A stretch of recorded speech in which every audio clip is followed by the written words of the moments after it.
How to add CNAME Record in cPanel using the DNS Zone Editor. A canonical name or CNAME record is a type of DNS record.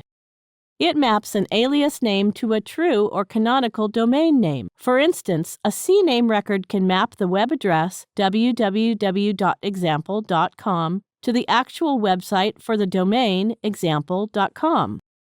Log into your cPanel account and you will be on this page.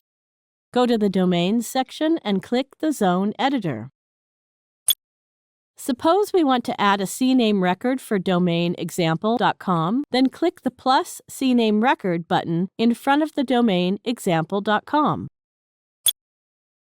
Now enter a name you wish to and click Anywhere. On the window outside the input box, cPanel will automatically add a domain. For example, enter www and click Anywhere outside. Now enter CNAME. Now click on the Add a CNAME Record button. That's it. We have successfully added the CNAME record for the domain example.com. Now we know how to add a CNAME record. Thank you for watching.